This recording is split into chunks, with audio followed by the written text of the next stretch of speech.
I don't think it's possible to look at the 1955 Chevy without eliciting some kind of a memory.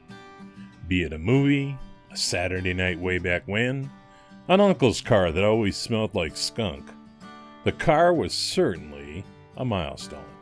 I could cite all kinds of facts about the car, but let me share something you might not know. At 10 a.m. on November 23, 1954, GM's 50 millionth car rolled off the assembly line. It was swathed in gold inside and out.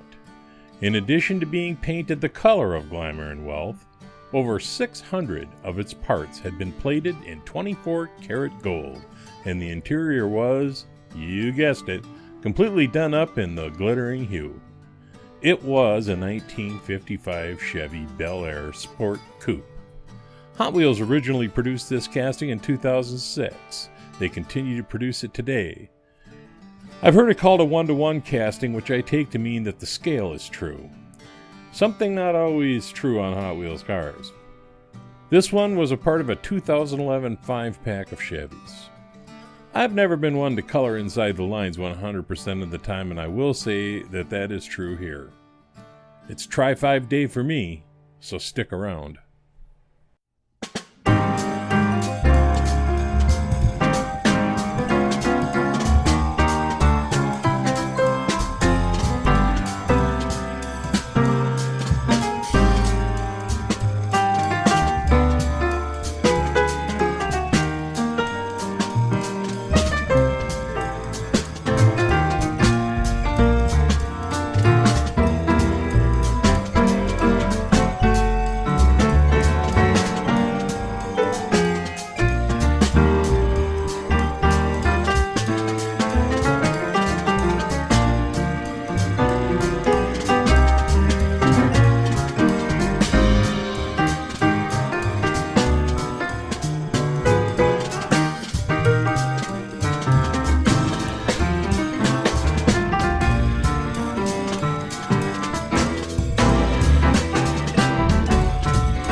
50 million cars.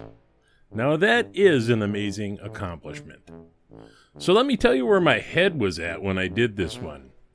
My mom's husband was a Buick mechanic for like 100 years, and when he retired, they gave him one of those little pewter Buick Roadmaster convertibles like in the movie Rain Man, and they have a really coarse grain to their finish. So, wanting to do something a little different, I thought this would be an interesting take on a project, a commemorative version of the 55 Chevy. The 50 millionth gold car was the way to go. I'm not doing any additions of the bench with this build, but I will have a chip shot, so hang around if you want to see what that is. So don't forget to go looking around for other 50s builds, because there's like 30 of us at least that are doing this today. This is TimeRider, and I'll leave the light on for you.